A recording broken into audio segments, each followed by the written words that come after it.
Estamos começando mais uma edição do programa Vivência. Você que nos acompanha, essa é a 6ª temporada, mas é a primeira, né, que a gente está fazendo nesse novo formato aí do podcast.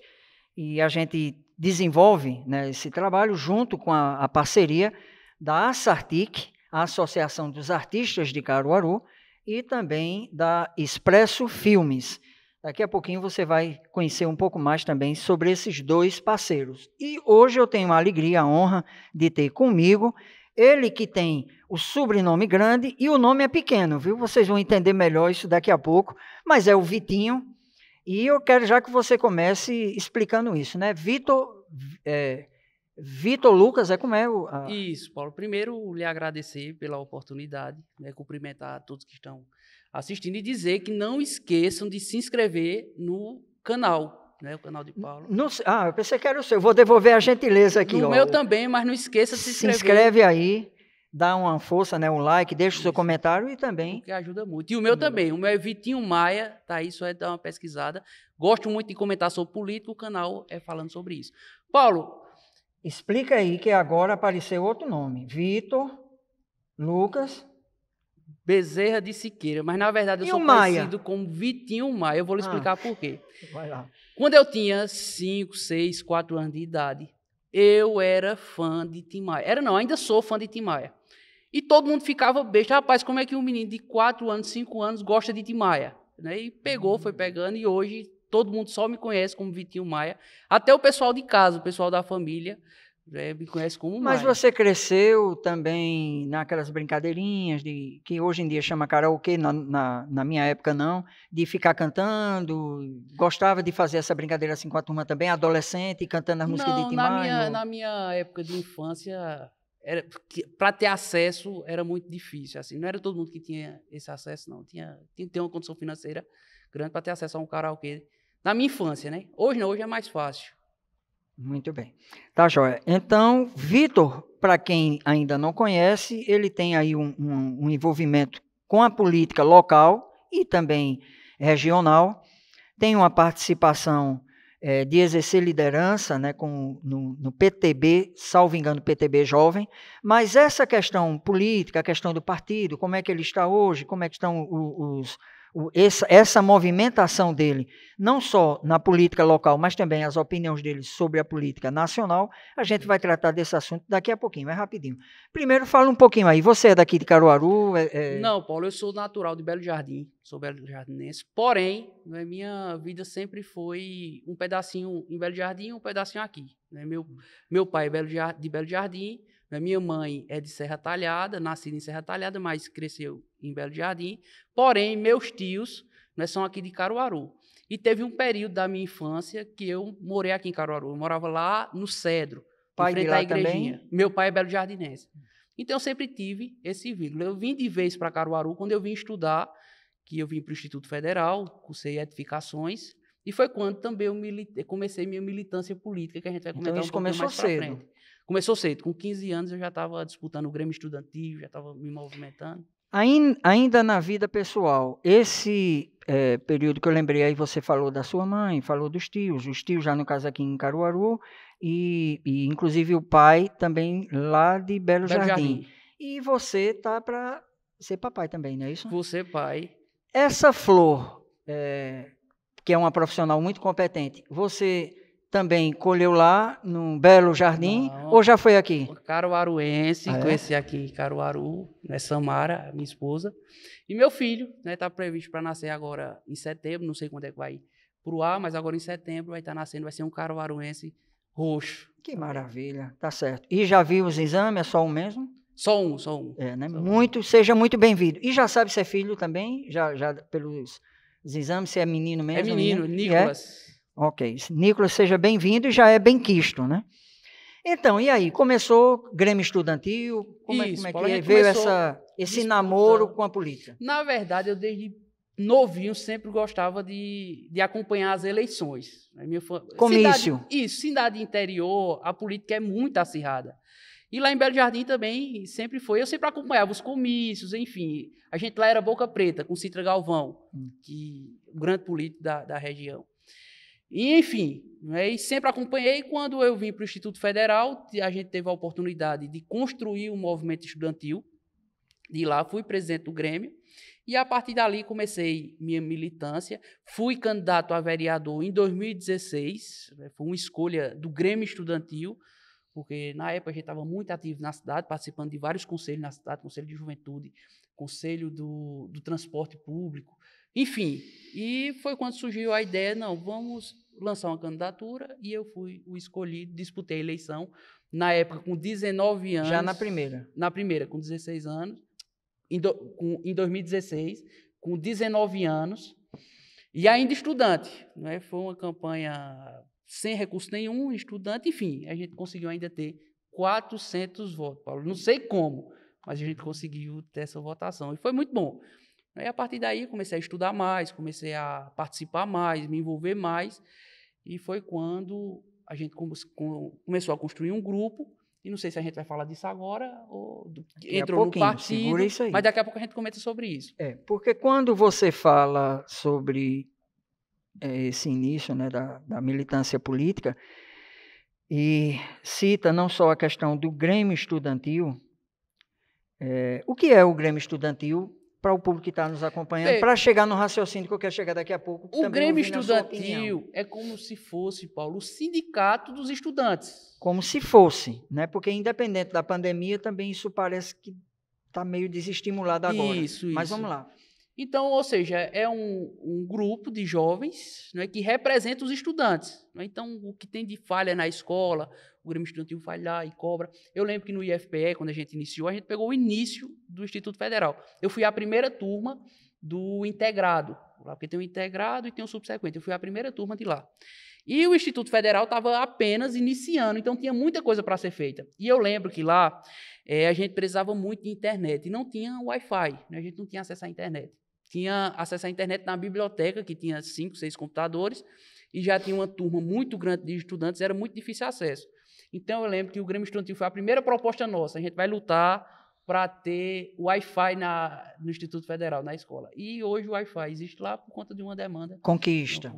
Outra coisa. Vai juntando as pecinhas aí que daqui a pouco... Vamos lembrar também o seguinte. A gente tinha a disciplina de educação física. O Instituto Federal, no início, para quem não lembra, era 4 blocos, né, de sala de aula. E a gente praticava a educação física no estacionamento, né, no sol quente danado.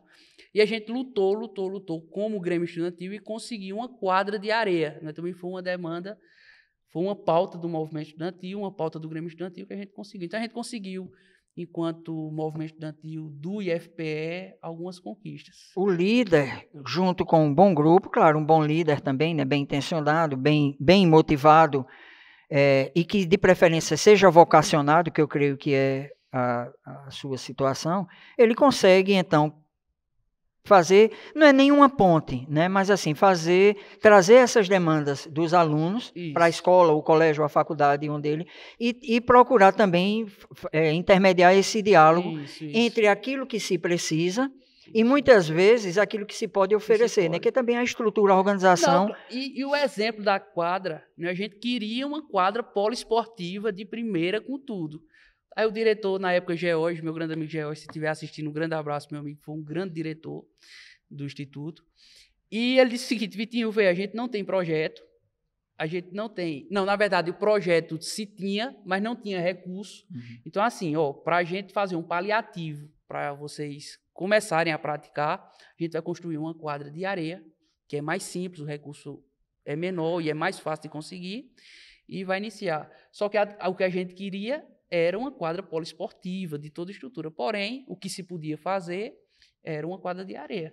E foi explicado para os estudantes com muita transparência, e todo mundo entendeu, foi satisfatório, e a luta ainda continua para que se tenha uma quadra poliesportiva. Mas é uma demanda de lá. Isso é outro princípio interessante também, que um grupo pode lutar para o que o outro ainda vai conquistar, né? Isso não tira o mérito da luta, nem o valor, muito pelo contrário.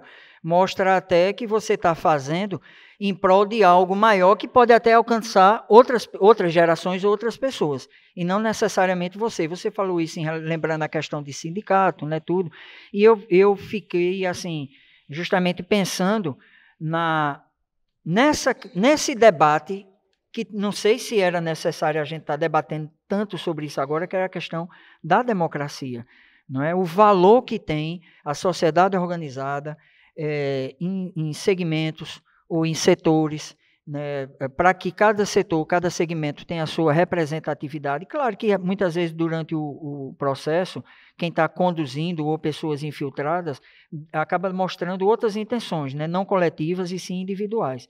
Mas isso também não tira o valor da luta e nem da importância de você trabalhar isso, né? É organizar grêmios, organizar associações, organizar entidades que possam ter uma finalidade maior, que é reunir o coletivo e lutar por essas demandas, né? Veja, Paulo, e o Grêmio é muito importante também na formação pessoal. É importante lembrar disso. Acaba sendo um treinamento. Tem que incentivar a juventude a participar de Grêmio Estudantil, porque são os futuros políticos do Brasil. É ali onde desperta as vocações. É ali onde desperta a vocação. É ali onde você aprende a falar em público, porque você tem que entrar em uma sala de aula para dar um recado, dar um discurso, senão você fala para 40, 50, 100 pessoas, então ali você já vai criando, perdendo aquele medo de falar em público. Você aprende a articular, você precisa conversar, você precisa juntar pessoas. Então, assim, é uma formação muito importante para o futuro da política. Eu acho que deveria ser matéria obrigatória toda escola ter um Grêmio Estudantil. Eu acho que isso deveria... E como você analisa a sua forma de conduzir isso na sua época? Eu digo isso porque eu não sei se você alcançou essas disputas, mas seja no período de disputa de chapa ou quando se aproximava, geralmente era assim, isso trazia um calor tão grande, né, o clima de disputa, como no campo político, porque, como você disse, não deixa de ser uma preparação, até nisso é uma preparação. E eu já presenciei, né, eu já estive junto em ambientes assim, de disputa pelos grupos, disputa de chapa, ou então na luta mesmo, reivindicando algo, que a pessoa pegava as bancas, né, cadeiras, sacode um no outro, ou então rolava... pelo seu tipo, eu acho que você não era do que apanhava, era do que batia, né? Na verdade... Ou você sempre conseguiu desenvolver o diálogo? Eu sempre fui o conciliador, né? Eu sempre consegui, e isso, assim... não vou falar sobre mim, porque... Massagear o ego, né? Mas eu sempre consegui conversar com quem é de direita, com quem é de esquerda. Eu fiquei à frente da gestão municipal aqui de Caruaru, no primeiro mandato de Raquel Lira. E naquela época estava uma briga muito grande entre direita e esquerda, então estava surgindo grupos de juventude, grupo mais liberal, o MBL, enfim, um grupo mais livres, e os grupos de esquerda. E eu sempre consegui tanto conversar com o pessoal da UJR, o JS, como também consegui conversar com o pessoal do MBL, gente sempre colocando uma pauta. Então, assim, eu sempre consegui conciliar. Não sei se isso é uma qualidade ou é um defeito. E evitar os extremos, né?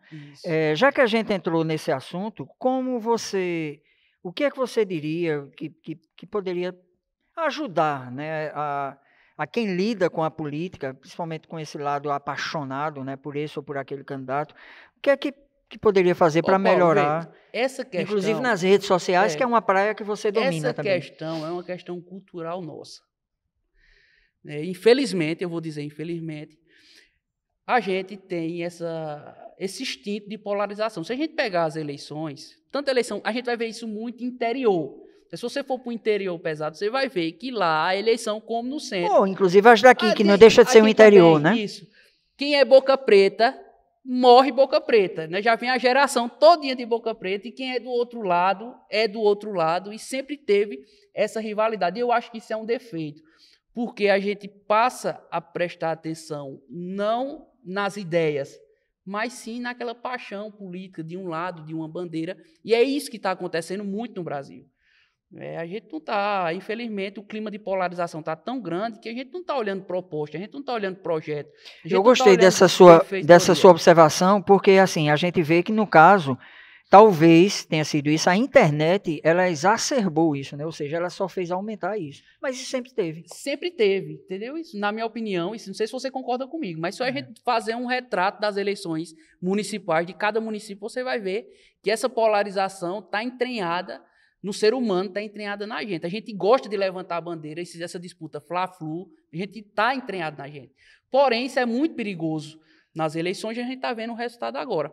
Você falou sobre a rede social, e a rede social foi importante e é importante no contexto político de hoje, Paulo. Por quê? Porque hoje a gente tem acesso à informação em questão de segundos, coisa que antigamente não se tinha. E isso tem um impacto muito positivo nos resultados das eleições. Não sei se a gente vai falar sobre a eleição agora ou mais na frente. Não, pode continuar. Mas se a gente perceber, até 2014, só vocês pesquisarem aí, você vai perceber que 80, não sei se é 80% ou 70% da população não lembrava, 3 meses depois, qual era o deputado que tinha votado. Outra coisa que a gente tem que frisar muito, Paulo, a gente precisa mostrar às pessoas a importância do voto para deputado, a importância do voto para vereador. Muitas vezes passa despercebido, e é o cargo que é mais o nosso próximo pleito, inclusive. Né? Isso, é o cargo mais importante, que é quem decide o rumo do país. Então, o que acontecia? Até 2014, as pessoas votavam de todo jeito, votavam porque uma liderança pedia, era o voto de atacado. Para você ganhar uma eleição para deputado, até 2014 era o seguinte, se você tinha dinheiro, então você comprava a liderança, comprava prefeito, comprava cabo eleitoral, e aí esses cabos eleitorais eram responsáveis por uma certa quantidade de votos. Olha, eu vou estar te pagando, agora tu vai ter que me transferir X votos. Era assim que funcionava. Depois de 2014, foi quando o acesso à internet ficou maior. Na eleição de 2018, a gente teve uma ruptura. Né? E a gente vai perceber que muitos caciques do Congresso Nacional não se reelegeram. Né? Eu vou dar um exemplo de Eunício Oliveira, que era o presidente do Senado. Isso repercutiu aqui também, que é para nós, viu?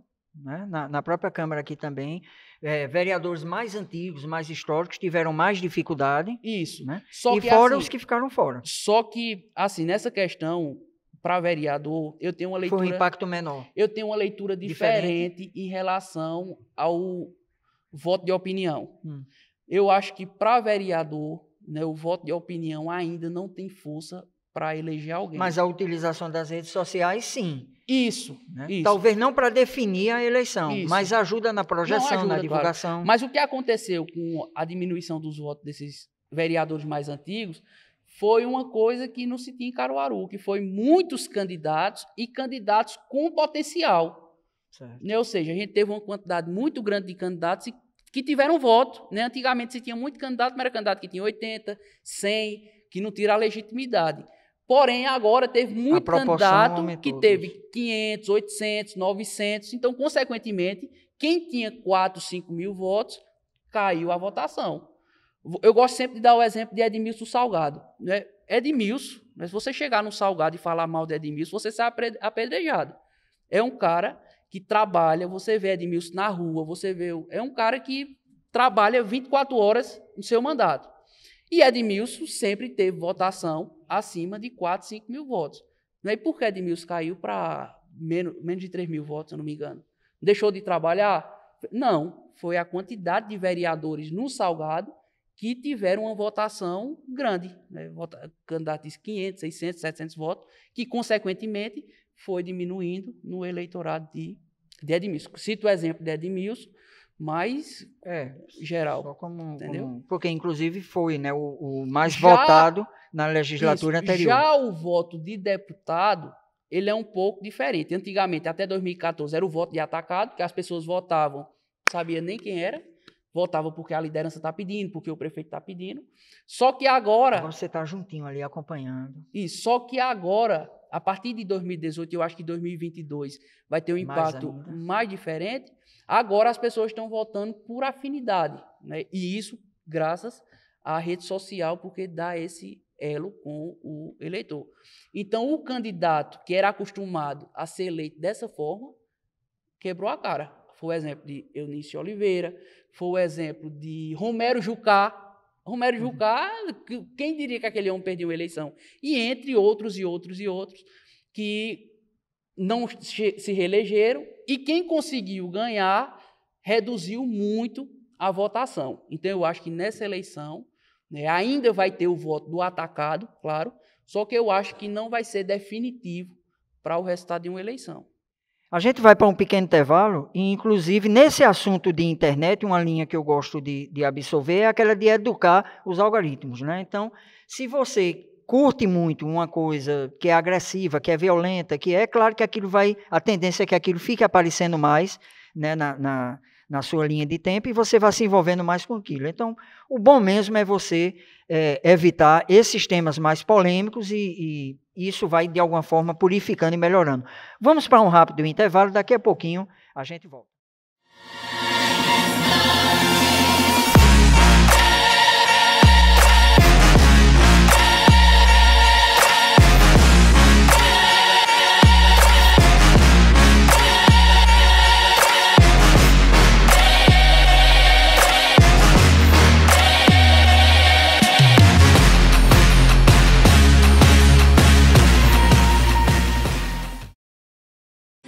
Padre Cícero, a fé, esperança de um povo nordestino. Julho, agosto e setembro, sextas e sábados, às 21 horas, no Teatro João Lira Filho. Nossa Senhora da Dor. Estamos de volta com o Vivência, hoje recebendo Vitinho Maia, que no finalzinho vai cantar, né? Não, no meu dom não é cantar. Eu posso até... Pode até cantar, mas não... Não é meu dom não, Paulo. Vitinho, conta agora pra gente essa história do PTB Caruaru. Inclusive no blog, quem acompanha viu que há um tempo atrás a gente colocou PTB Caruaru perde quadros, e isso é normal, natural, os partidos estarem se realinhando e se reorganizando a partir. Mas como é que fica a sua situação? Você está afiliado, não está? Exerce liderança? Já está indo para outro partido?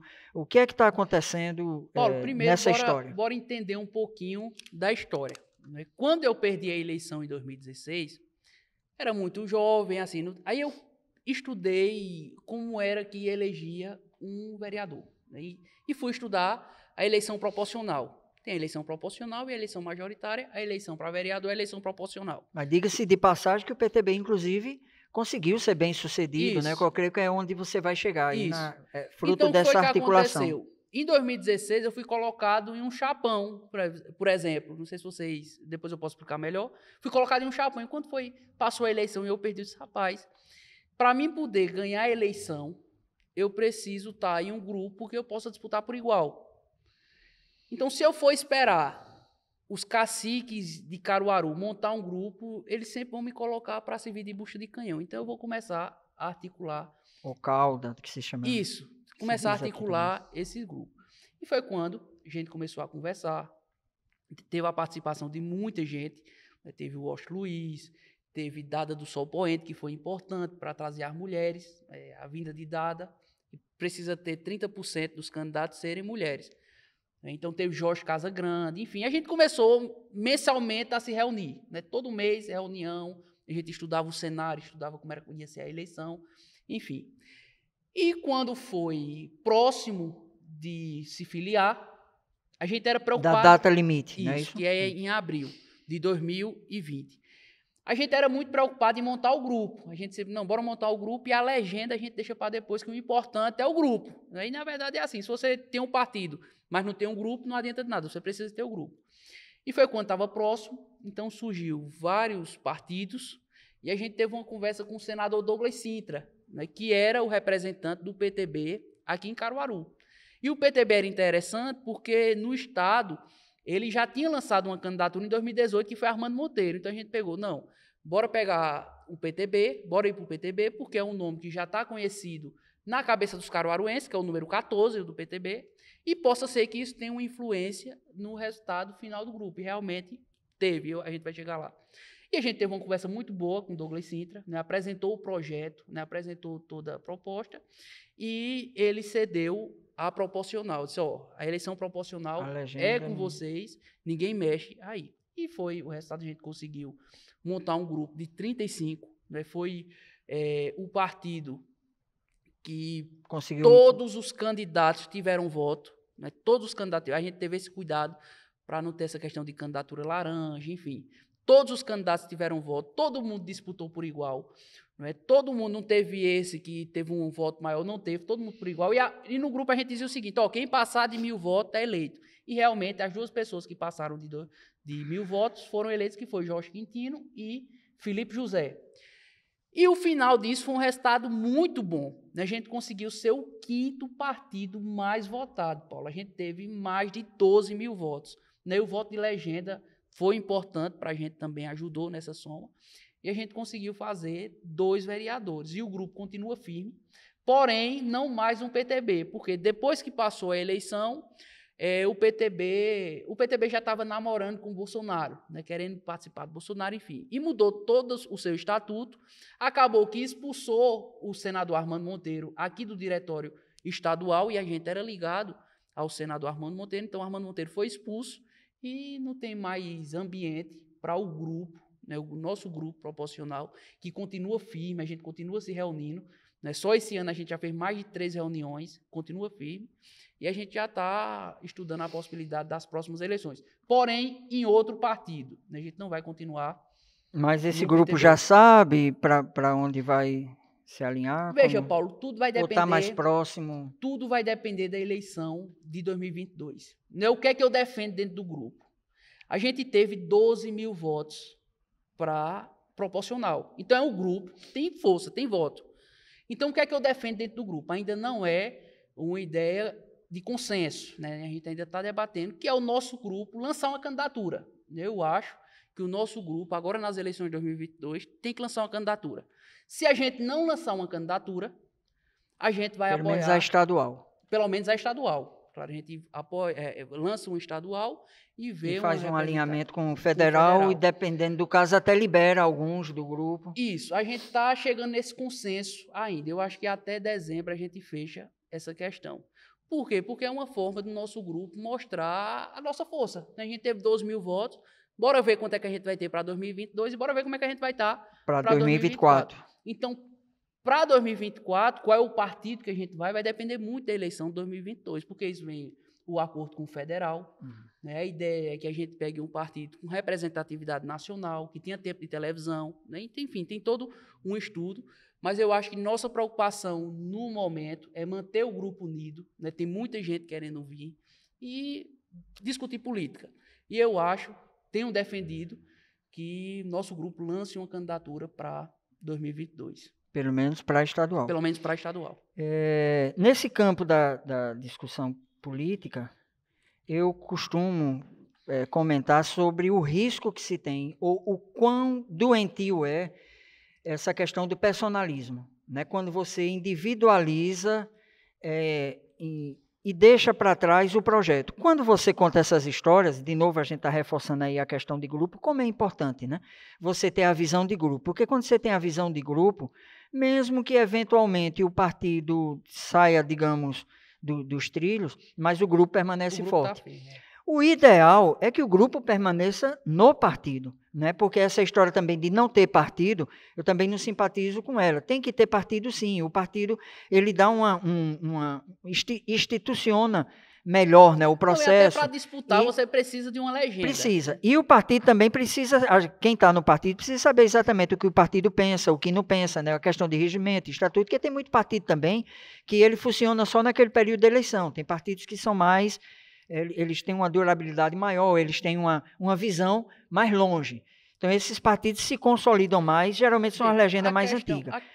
A questão do PTB... Era o que eu queria perguntar, como é que o PTB se perdeu tanto, inclusive com um presidente nacional chegando a fazer o que fez... E está preso hoje. Mas continua, né? Isso. Assim, exercendo uma liderança. O que é que eu penso em relação a isso? Quem conhece a história de Roberto Jefferson, que é o presidente nacional do PTB, vai ver que Roberto Jefferson participou de todos os governos. Né? E sempre bem, né? Sempre fez parte do Centrão, sempre foi um dos líderes do Centrão. Fez parte do governo Collor. Né? Foi ele que foi para a tribuna lá defender o impeachment, ser contra o impeachment de Collor, foi defender Collor. Então, assim, fez parte do governo Collor, fez parte do governo Fernando Henrique, fez parte do governo Lula, assumiu os Correios e foi aquela questão do mensalão, partiu de Robert Jefferson, ou seja, e hoje ele é anticorrupção, enfim. Na transição de Lula para Dilma, né? Participou do governo Dilma, participou do governo Temer e agora participou do governo Bolsonaro. Porém, tem uma questão aí. Se a gente perceber a quantidade de deputado federal do PTB, a gente vai perceber que está em decadência. E o voto bolsonarista é um voto fiel, né? Um pessoal que fiel. Então, ele viu isso e disse, opa, agora tem a forma da Muita gente gente, né, surfou isso. nessa... Então, bora aderir ao bolsonarismo, bora fazer deputado federal, porque é o que importa para o partido, né? A quantidade de deputado federal que define o tempo de televisão, que define o fundo partidário, que define o fundo eleitoral. De novo aí, ó, a dica, né? A importância de se escolher direitinho os deputados que você vai... Isso. Então, no meu ponto de vista, nessa mudança rápida de Robert Jefferson, só tem esse motivo, né? Que é fazer deputado federal, surfar na onda bolsonarista e fazer o máximo de deputado federal que conseguir. E aqui em Pernambuco, ele quebrou as pernas de quem tinha história, né? Expulsou Armando Monteiro, né? Um cara extremamente respeitado, um cara que disputou 2 eleições, um cara com uma biografia incrível, né? Foi senador, foi ministro, enfim, tem uma história muito bonita. Expulsou Armando Monteiro como se fosse qualquer coisa. Expulsou. Eu era vice-presidente do partido aqui em Caruaru. Mudaram todo o diretório até hoje, nunca disseram, olha, tu vai estar fora, enfim, olha, tu pode somar com a gente. Mexeram sem dar satisfação. Sem dar satisfação nenhuma, nem agradeceram, né? A gente fez 2 vereadores aqui em Caruaru, o grupo, né, em si, batalhou muito. Enfim, e bora ver qual é o resultado dessa... E não houve nenhuma implicação com o fato deles terem sido eleitos por uma legenda e, na hora de exercer o mandato, porque não tem uma implicação jurídica aí? Veja, tem, ou vai depender muito, porque agora são bolsonaristas, o partido é bolsonarista, e pelo que eu percebi, agora recentemente, o Coronel Meira, que é o presidente estadual do partido, expulsou um candidato a vice-prefeito em uma eleição que vai acontecer agora, eleição suplementar, porque o cara tirou uma foto com Lula. Então, essa vinda dele recente. Para Felipe ou Jorge Quintino ser expulso do partido, eu acho que só precisa fazer um discurso defendendo Lula à esquerda, enfim, que eu acho que eles expulsam lá. Enfim, mas a gente... Mas quando a gente tinha o partido em 2020, né, a ideologia do partido, a gente tinha uma visão trabalhista, né? Não tinha nada a ver com isso que tem aí hoje. Não é? Isso veio acontecer depois, justamente, de quando acabou a eleição. Foi quando expulsou Armando, enfim. Você citou Edmilson do Salgado, eu me lembrei de uma história que eu vivi junto com ele, porque nesse período eu também fazia parte da direção do PCdoB no município, e ele era inclusive vice-presidente. E aí ele, enquanto vereador, viveu essa situação, né, de sair do PCdoB e perder o mandato.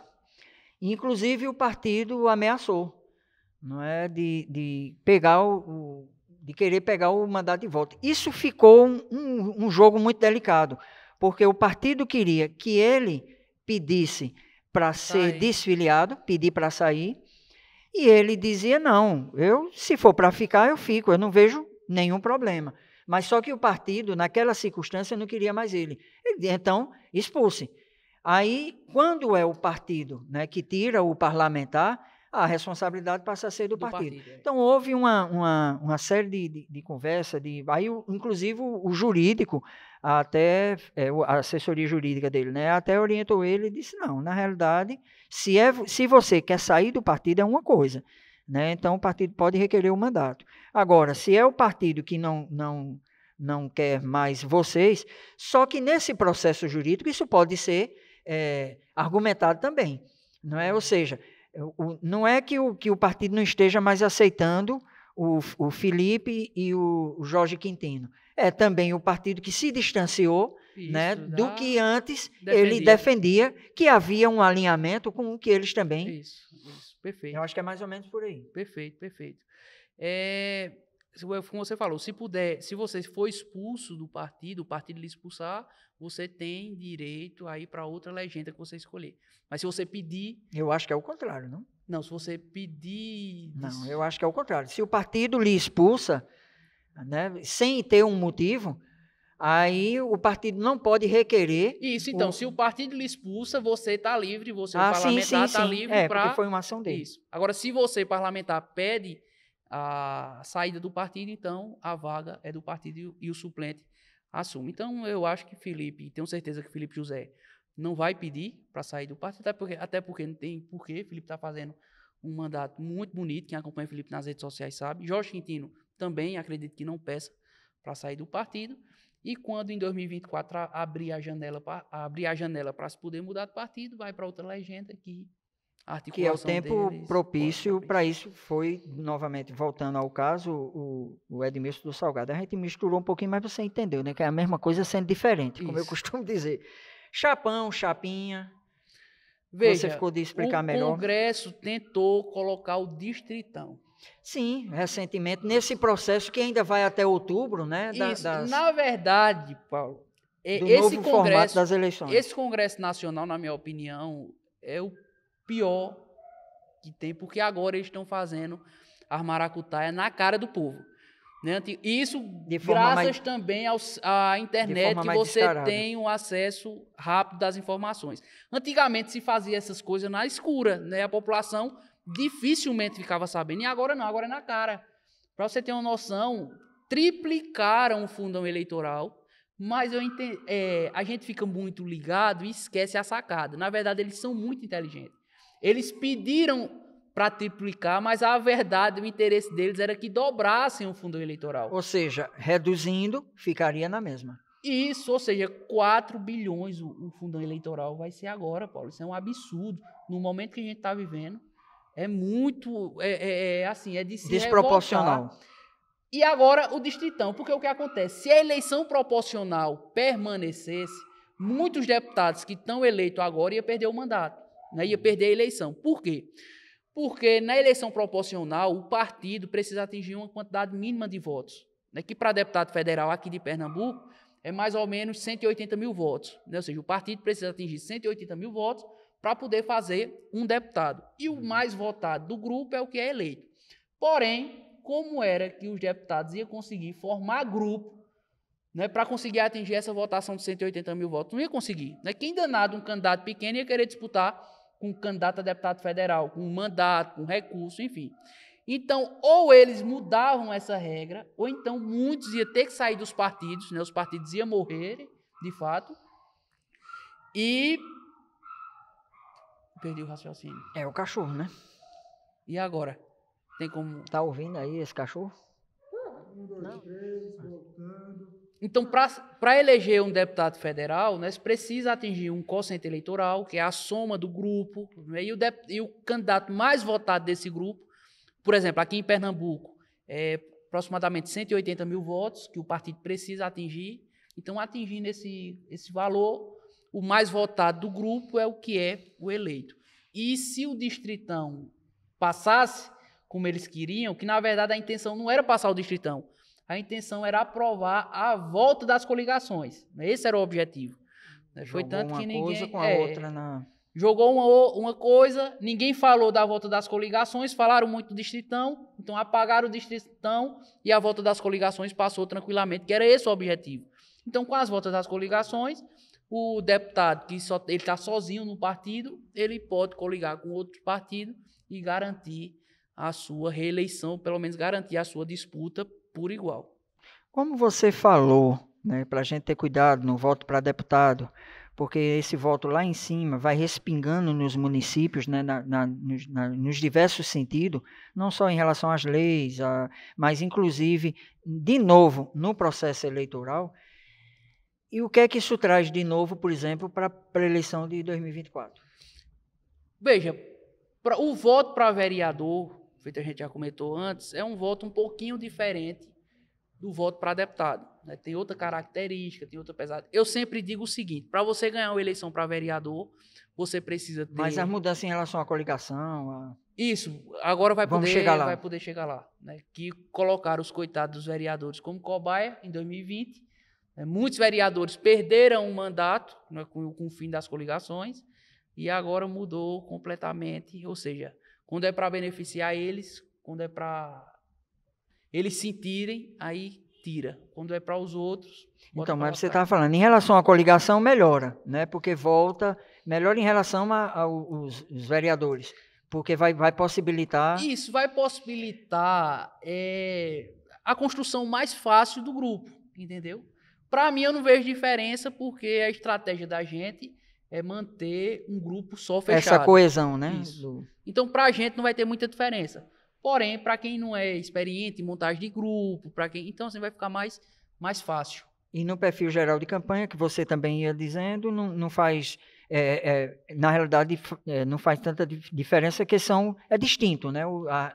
Não se repete esse processo da campanha do deputado com o vereador. Isso porque o voto para vereador, isso é a minha opinião, tá, Paulo? Pode ter pessoas que pensem diferente e vocês comentem aí a opinião de vocês. Mas na minha opinião, para você ganhar uma eleição para vereador, você precisa ter 3 coisas. Você precisa ter dinheiro, para ter estrutura, para poder conseguir chegar a mais pessoas, para poder ter material de campanha bom, enfim. Precisa ter amigos e precisa ter serviço prestado. Né, que é porque o voto de vereador é o voto da proximidade. Se você perceber, você tem vários amigos que é candidato. Você não tem só aquele feito um deputado. Um deputado é só aquela pessoa que você nem conhece e vota. Vereador não. Vereador tem um cara da sua rua, tem um líder do seu bairro, tem o seu tio, tem o seu pai, tem o seu primo, enfim, sempre vai ter alguma pessoa próxima a você. Então o voto se torna mais difícil, porque são muitos candidatos para disputar uma quantidade de eleitorado pequena. Então, para você ganhar uma eleição para vereador, esse é o meu ponto de vista, você precisa ter dinheiro para ter estrutura, você precisa ter amizade e você precisa ter serviço prestado. Esse é o pilar, na minha opinião.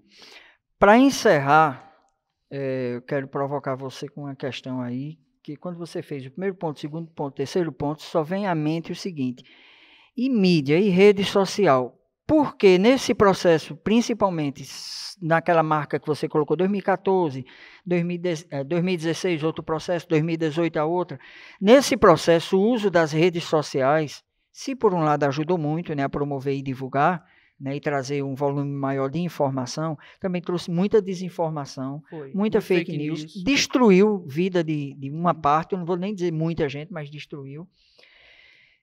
Isso também, para quem lida com política, inclusive política boa, né? Quem procura fazer a política da forma correta, muitas vezes desestimula demais. Parece uma luta desigual e injusta. Você acha que a gente consegue se livrar disso? Veja, não, até porque você não colocou... Para a eleição de 2024, eu acho ainda que não. Por conta dessa característica do voto do vereador. O voto do vereador é um voto de proximidade. Dificilmente, principalmente quanto mais interior a cidade, esse perfil fica mais forte. Principalmente em cidade interior. A fake news corre rápido, mas a contrapartida também, porque é tudo muito perto ali. Porque o voto de opinião para vereador é muito pequeno. O voto de opinião, isso é uma opinião minha, quem discordar, comenta aí embaixo. O voto de opinião em cidade do interior não elege vereador. É importante, soma, mas não é uma votação suficiente para se ganhar uma eleição, que é justamente o voto da internet, é o voto da opinião, que é quando você se identifica com o candidato, você gosta das propostas dele, mas ainda não é suficiente porque a concorrência é muito grande para vereador. Já para deputado, não, para deputado é diferente. Não é um voto de proximidade. Você não conhece o deputado que você vota. Você vê na televisão, você vê na rede social, mas você não conversa, você não bate um papo. Diferente do vereador, que está no seu dia a dia, está na sua convivência. Então, eu acho, Paulo, que para 2024, ainda não. Espero estar errado. Eu quero muito estar errado, mas eu acho que para 2024 ainda não. Mas eu acho que em umas 4, 5 eleições, a gente vai ter já esse voto mais, porque as pessoas estão mais atentas. Querendo ou não, o acesso à informação está alertando mais as pessoas em questão do voto, coisa que antigamente não se tinha. Político não precisa necessariamente ser novo para você inovar e renovar, né, a política. Por exemplo, tem gente que diz, não, rapaz, vamos mudar, tirar quem está aí, que já é muito velho na política, e colocar quadros novos. Nem sempre isso resolve, porque às vezes você tem um bom quadro, que é experiente, que é maduro, que já dedicou muitos anos à vida pública, tem todo um histórico, e que vale a pena mantê-lo, sim, no mandato, trazendo, principalmente se ele souber se modernizar nas ideias também. Mas digo isso por conta da referência de pessoas como você, que tem sim se apresentado, né, como esse novo na política, mas que são bons quadros. E assim, eu ficarei muito feliz, né, de poder vê-lo daqui a mais 10, 15, 20 anos. Quem sabe até com aquele que vai chegar, né, ou se já chegou, porque realmente essa entrevista foi gravada, a gente não sabe se o Vitinho Júnior aí já chegou, mas que seja realmente fazedores, né, dessa política, não a nova política, mas a boa política, a política saudável, e que isso realmente possa ser... Eu sempre digo, Paulo, que não existe nova política, né? Existe pessoas novas na política, mas enquanto a gente tiver esse sistema político, não tem como ter uma mudança. Isso dificulta, né? Precisa ter uma mudança abrupta para poder essa nova política, né? Mas você pode ter políticos com postura diferente. Né, e que vá conduzindo esse processo até lá. Como a gente conversou no início, às vezes até você pode nem ter, né, todas essas conquistas, mas certamente vai deixar para a geração vindoura. Político que tenha compromisso com o dinheiro público, né, porque hoje a regalia que se tem é muito grande, é escandaloso. Tanto de auxílio paletó, auxílio não sei o que lá, auxílio mudança, auxílio até para você sair tem auxílio.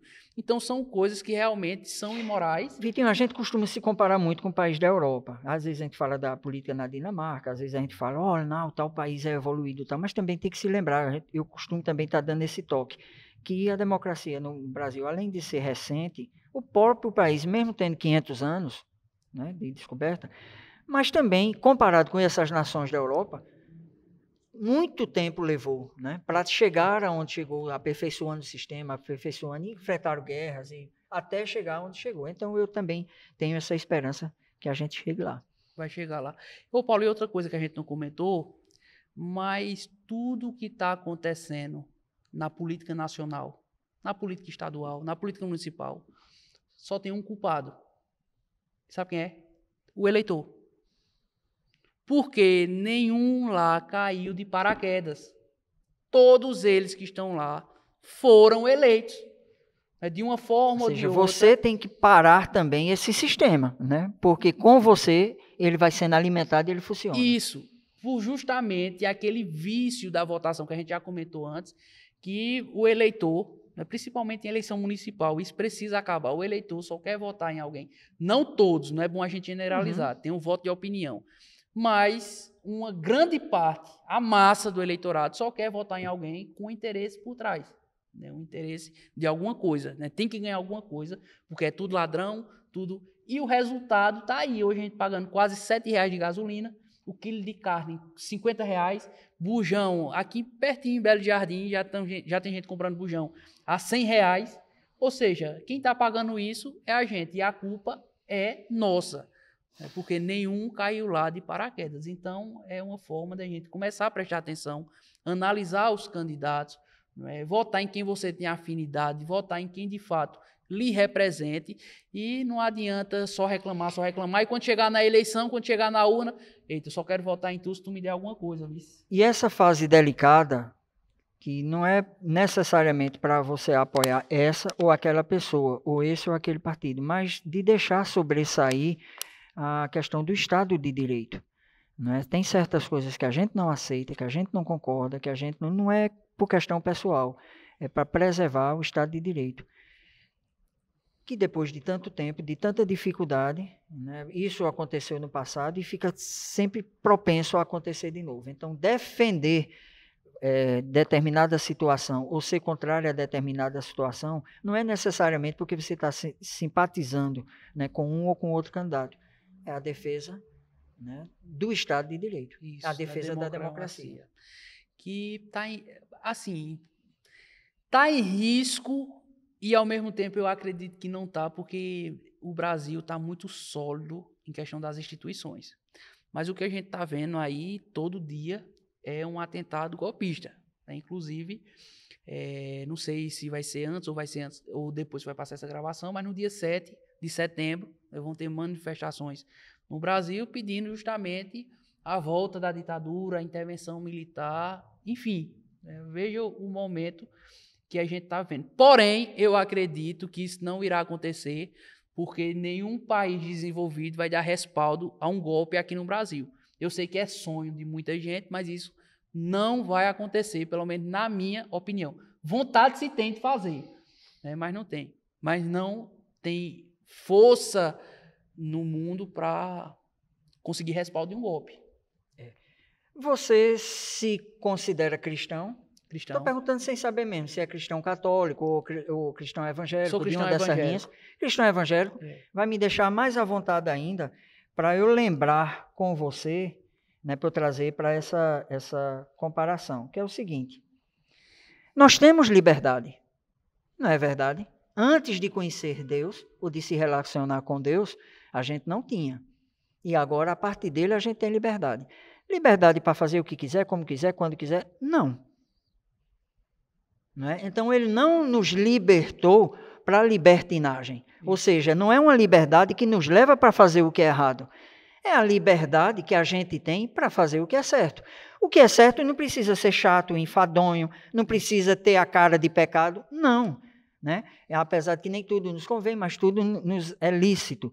Mas, assim, essa turma também usa esse discurso, né, de dizer, não, nós é que estamos lutando pela democracia, nós é que estamos lutando pela liberdade, e estão querendo tirar o nosso direito de expressão. Mas que tipo de expressão? Ou seja, eu posso, de fato, expressar e dizer o que eu quiser dizer, mas eu também vou responder pelo que eu disser. Por exemplo, aqui, se eu lhe ofender, né, ofender sua conduta, ofender sua família, eu posso dizer, mas ele depois vai entrar com processo e eu vou ter que responder. Liberdade de expressão tem limite. Né? O que a gente está vendo de algumas pessoas aqui no Brasil, isso não é liberdade de expressão, é crime. É você ameaçar uma pessoa, você dizer que vai perseguir a família de uma pessoa, você dizer que vai tirar da margem. Ou seja, o que está se cometendo é crime, não é liberdade de expressão. E a gente está vendo isso muito no Brasil. E graças a Deus, eu vou dizer assim, graças a Deus, não gosto muito de envolver Deus nessas questões, mas cada um tem sua fé questão pessoal. De linguagem. Mas o STF começou a agir. Demorou. Isso que está acontecendo é justamente porque o STF demorou. Até por isso. Demorou, esticou muito a corda, e agora que está punindo esse pessoal... A coisa parece exagerada. Mas se isso fosse nos Estados Unidos, Paulo, o pessoal, lembra quando o Trump perdeu a eleição e um bocado de gente invadiu lá a história se repete, o Congresso de lá? Até hoje, o pessoal está lá enfrentando processo, está preso. Trump quase que era preso, faltou pouco para ser preso. Ele nem fala mais sobre isso. Ou seja, porque é uma democracia e o pessoal lá respeita, o Tribunal de Justiça lá funciona. E aqui não, aqui demorou muito, né? Esse pessoal teve muita liberdade, xingou muito. É a mania que foi se colocada, né, de se você tem um bicho com carrapato, em vez de você cuidar do carrapato, né, e ali do carrapato não, né, mas assim, cuidar do bicho, tirando o carrapato, você quer matar o bicho. Então essa história de querer acabar com as câmaras, de mandar fechar tudo, o Supremo não presta, deputado nenhum, todos eles é tudo ladrão, não sei o que, acabar com tudo, é uma desculpa que inclusive no processo histórico a gente já viveu, né? Tudo isso é uma desculpa. Paulo, e tu acredita, é porque esse pessoal, eles fazem muita zoada, mas é um pessoal muito pequeno. É porque a gente não vê o pessoal... E na dimensão, de novo, das redes sociais. Eles são muito ativos, eles participam, eles gritam, eles vão para a rede social, eles vão para a rua. Quem não está disposto a ir para a rua no momento de crise de pandemia. Que a gente está vivendo? Então, assim, é um pessoal ativo. E faz parecer ser muitos, mas não são. É uma cúpula pequena. E o resultado está aí, as pesquisas estão mostrando. Creia ou não creia, né? Creia ou não creia em pesquisa, né? Eu acredito, são números. E mesmo quem diz que não crê, acaba acreditando quando a pesquisa vai favorecer ele, né? Nós conversamos hoje, inclusive já estourando um pouquinho o tempo, mas você pensa que a gente vai terminar, quando desligar aí a gente vai permanecer papeando. Com o Vitor, ou o Vitinho Maia, né, que me trouxe aí essa alegria de conhecê-lo mais nas suas ideias, a gente já já nutria essa admiração e esse respeito por ele, pelo trabalho dele antes, e hoje a gente conversando mais, dividindo essas ideias com você, a gente pôde aproveitar mais, né, desse conhecimento que ele tem. Novamente, registrar a gratidão à Sartic, Associação dos Artistas de Caruaru, e também a Expresso Filmes. Vitinho, massa. Paulo, Você aqui. Muito conosco. obrigado, né? Foi ótimo e assim, tem que parar por conta do tempo, mas senão a gente ficava a noite todinha aqui conversando, que é muito bom conversar com política. Eu acho que está faltando isso. Conversar com quem entende, quem conhece. Política é muito bom. Então, pessoal, não esquece de se inscrever no canal de Paulo Nailson, né, no canal. E se puder se inscrever no meu, dá uma olhadinha aí, Vitinho Maia, que eu falo política todo dia. Instagram, no Face. E tento ser o mais imparcial, né? Imparcial é quando não tem nada. Tento ser o mais imparcial possível. Mas vai lá, deixa lá a tua opinião e se inscreve. E bora construir junto uma narrativa. Muito obrigado, viu, Paulo? Agora, na defesa do direito, Isso, né? isso. Aí isso aí a gente é parcial. Não,